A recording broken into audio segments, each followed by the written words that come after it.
नमस्कार, आप देख रहे हैं टीएनआई आवाज और मैं हूं आपके साथ जावेद खान। चलिए एक नजर डालते हैं देश और दुनिया की तमाम बड़ी खबरों पर। मध्य प्रदेश के रीवा जिले में बेकाबू जीप ने घर के सामने बैठे दो लोगों को रौंद दिया। हादसे में उनकी घटना स्थल पर ही मौत हो गई। घटना से गुस्साए लोगों ने घटना स्थल से थोड़ा दूर खड़ी कार में आग लगा दी, जिससे पूरी गाड़ी जलकर खाक हो गई। सूचना मिलते ही पुलिस मौके पर पहुंच गई, पर स्थानीय लोगों ने पुलिस के ऊपर भी हमला कर दिया, जिसमें एक आरक्षक का हाथ फ्रैक्चर हो गया। वही एडिशनल एसपी महूगंज भी घायल हो गए। तनाव को देखते हुए भारी पुलिस बल मौके पर पहुंच गया। रोंगटे खड़े कर देने वाले घटनाक्रम में महूगंज थाने के दुबगबा कुर्मिया गांव की है। शुक्रवार को यहां वैवाहिक आयोजन होने वाला था, जिसके लिए रात में बारात जा रही थी। रात करीब 10 बजे कुछ लोग बारात जाने की तैयारी कर रहे थे। उसी दौरान महूगंज तरफ से जा रही तेज रफ्तार 4 व्हीलर अचानक बेकाबू हो गई। लहराते हुए बहन घर के सामने बैठे दो लोगों को कुचलते हुए निकल गई। टक्कर इतनी जोरदार थी कि महिला समेत 2 लोगों की घटना स्थल पर ही मौत हो गई। इस दौरान चालक नियंत्रण खो बैठा और तेज रफ्तार एसयूवी वाहन लहराते हुए सड़क के किनारे अनियंत्रित होकर पलट गई। घटना से अफरा तफरी का माहौल निर्मित हो गया। 2 लोगों की मौत से स्थानीय लोगों को आक्रोश फूट पड़ा और उन्होंने घटना स्थल पर खड़ी एक बिना नंबर की कार को आग के हवाले कर दिया, जबकि टक्कर मारने वाली घटना स्थल के पास ही दुर्घटनाग्रस्त हालत में पड़ी मिली। मृतक की पहचान जैतून निशापति अब्दुल हमीद निवासी देउरा, मोहम्मद तारिफ पिता समदुल्ला निवासी पीपरा रामपुर थाना लोर के रूप में हुई है। वही स्थानीय लोगों के हमले से विष्णु गुप्ता, गोलू गुप्ता, प्रांशु गुप्ता सहित दर्जन भर पुलिसकर्मी घायल हो गए हैं। अभी भी हालात तनावपूर्ण है। भारी संख्या में पुलिस बल मौजूद है। मामला यह है कि एक बारात के लोग इकट्ठा थे। उसी दौरान एक एक्सयूवी वाहन बहुत तेज़ी से महूगंज से चलता हुआ आया और उसने टक्कर मारी, जिसमें उस टक्कर से 2 लोगों की मौके पर मृत्यु हो गई। हालांकि एक व्यक्ति थोड़ा जीवित लगा था, तो उसको हम लोगों ने वहाँ SGMH भिजवाया था। उसके कुछ दूर आगे जाके वो गाड़ी पलट भी गई। उसमें से कुछ लोग भाग गए, कुछ लोग उसमें 1 आध लोग उसमें रह गए थे। तो जो भीड़ थी, जो बारात की भीड़ थी, उन्होंने उनको घेर लिया था मारने के लिए। तो उस दौरान पुलिस को खबर लगी तो और उनके परिजनों को भी खबर लगी, जो महूगंज के ही रहने वाले थे। तो वो लोग भी पहुँचे और पुलिस भी पहुँची और रात का समय था। पुलिस बल बहुत तेज़ी के साथ वहाँ पर पहुँचा और SDOP साहब, एडिशनल SP, TI सब पहुँचे। पहुँचने के बाद जो भी व्यक्ति फंसे हुए थे, जिसमें उनके वाहन में मौजूद व्यक्ति के परिजन भी थे, उन सबको वहाँ सकुशल तरीके से निकाला गया। उसके बाद इसी दौरान कुछ लोगों ने, जिससे उनके परिजन पहुँचे थे वाहन में फंसे हुए व्यक्ति को लेने के लिए, उस वाहन को जला दिया था, में आग लगा दी थी। तत्काल इन लोगों को रिकवर करने के बाद एक व्यक्ति को तत्काल यहाँ रवाना किया गया, SGMH रीवा रवाना किया गया। एक डेड बॉडी वो लोग सुबह कह रहे थे कि हम सुबह भेजेंगे, लेकिन पुलिस ने जो है उसको भी समझा बुझाकर उसको महूगंज अस्पताल में भिजवाया, जो 75 साल की जैतून निशा का शव था। और इस तरह घटना में 2 लोग मरे। इस घटना की जो सबसे महत्वपूर्ण बात ये थी कि सभी बारात में बैठे हुए लोग थे और जितने लोग विवाद कर रहे थे या मौके पे उत्पात कर रहे थे, वो सभी युवा लोग थे और इस तरह की बातें कर रहे थे जैसे कि मतलब कोई और गंभीर घटना घटित करते हैं। पुलिस बल ने मौके पर पहुंचकर न सिर्फ वाहन में फंसे हुए व्यक्ति की जान बचाई, अभी तो उस व्यक्ति के जो परिजन वहाँ पहुंचकर उनके बीच घिर गए थे, सबकी जान बचाई और एक एक्सीडेंट की घटना से जो परिस्थितियाँ प्रतिकूल निर्मित हो रही थी, उन परिस्थितियों को प्रतिकूल निर्मित होने से रोका। और सही अर्थों में कहा जाए तो एक दुर्घटना जो सांप्रदायिक रंग भी ले सकती थी, उसको उन्होंने रोकने में पूर्ण सफलता पाई। और यह जो है हमारी महूगंज एडिशनल SP, SDOP महूगंज और थाना प्रभारी महूगंज की कार्यकुशलता का प्रमाण था कि उन्होंने इतनी तत्परता से काम की। रात में जैसे ही सूचना मुझे मिली, मैंने स्थिति को नियंत्रण करने के लिए तत्काल 12 थानों का बल भेजा। टीकमगढ़ जिले के कुड़ीला थाना अंतर्गत ग्राम पंचायत मलगुआ गांव में बेखौफ होकर किया जा रहा है अवैध कच्ची शराब का कारोबार। खुलेआम बेची जा रही है शराब, बनाई जा रही है शराब। कच्ची शराब माफिया नहीं खा रहे, पुलिस का खौफ।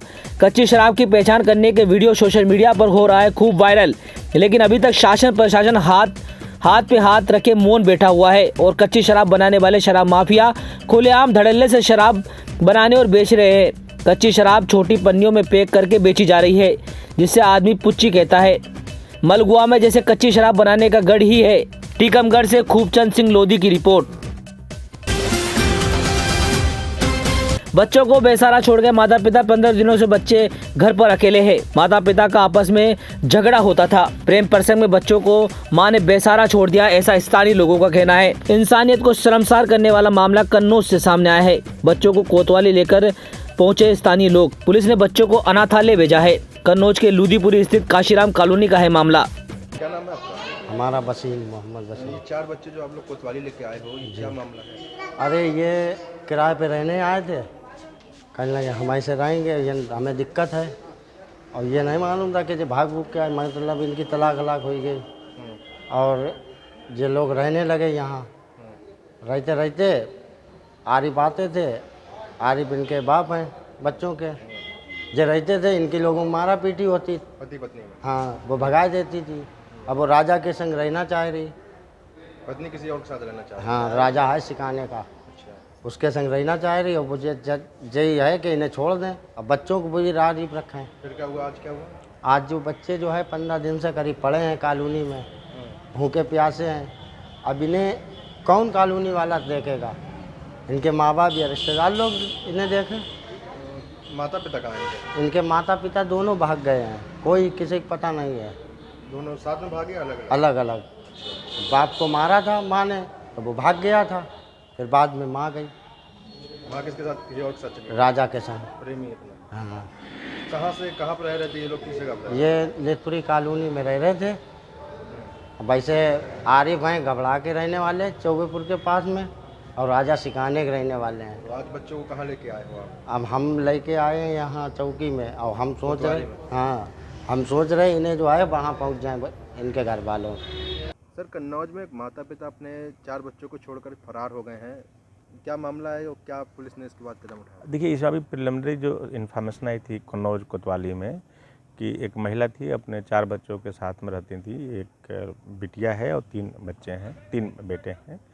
साथ में रहती थी। उनके पति काफ़ी दिन से गायब थे। वो जो महिला है वो अपने किसी कथित पुरुष के साथ में चली गई हैं और बच्चे छोड़ गए थे। तो सूचना मिली थी, पुलिस जो है उनके बच्चों को ले आई है।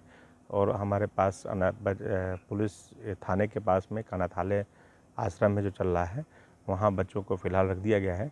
और बाकी अब चूँकि मामला हम लोग संज्ञान में आ गया है, तो यहाँ और भी इसका जो अपॉर्चुनिटी है एक्सप्लोर कर लेंगे कि कोई उसमें अनाथालय में जिन बच्चों को कैसे रिहेबिलिटेट कराया जाए, तो उसी हिसाब से इसमें हम और आगे कार्रवाई करेंगे। फ़िलहाल के लिए जो बच्चे को अनाथालय में भेज दिए हैं।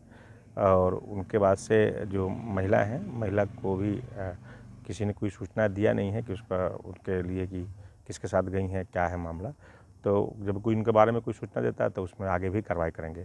फिलहाल बच्चों के परवरिश के लिए पुलिस जो है अपने स्तर से जितना संभव प्रयास हो सकता है वो प्रयास हम कर रहे हैं। और आगे भी इसमें और चीज़ें एक्सप्लोर करेंगे कि और आपके माध्यम से भी अनुरोध है, यदि किसी को इस प्रकार की कोई सूचना मिली है, कोई इसमें आगे आना चाहता है, तो वो भी उनका भी स्वागत है, ताकि वो भी उनके सहयोग से बच्चों की आगे परवरिश हो सकती है। मां अपने बच्चों को पढ़ाने के लिए जयपुर नहीं भेजना चाहती थी, जबकि पिता की इच्छा थी कि बच्चे घर से बाहर जाकर पढ़ाई करें। मां को अपने बच्चों से दूर होने की चिंता घर घर गई। इसी छोटी सी बात पर मां ने नहर में कूदकर जान दे दी।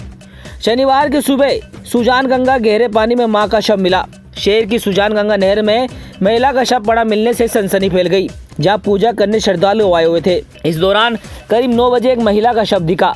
सूचना मिलने पर थाना कोतवाली पुलिस भी मौके पर पहुंच गई। पुलिस टीम ने गोताखोरों की मदद से शव को बाहर निकलवाया और कब्जे में लेकर उसकी शिनाख्त की गई। शव एसटीसी हाउसिंग बोर्ड कॉलोनी निवासी 40 साल की शशि उर्फ रिंकी पत्नी नरेंद्र जाट का निकला। थाना कोतवाली के एसआई परमेश ने बताया कि शव की शिनाख्त होने के बाद शव को पोस्टमार्टम किया गया। जयपुर में वैशाली नगर में hair transplant surgeon doctor Sunil Soni के घर से 540 किलो वजनी चांदी की 18 सिल्लियां चुराने वाले मास्टरमाइंड शेखर अग्रवाल और उसके भांजे जतिन जैन को उत्तराखंड से गिरफ्तार किया गया है। 23 जनवरी को 26 फीट लंबी सुरंग बनाकर वारदात को अंजाम दिया गया था। दोनों आरोपी करीब 3 करोड़ की चांदी की चोरी के बाद से फरार चल रहे हैं।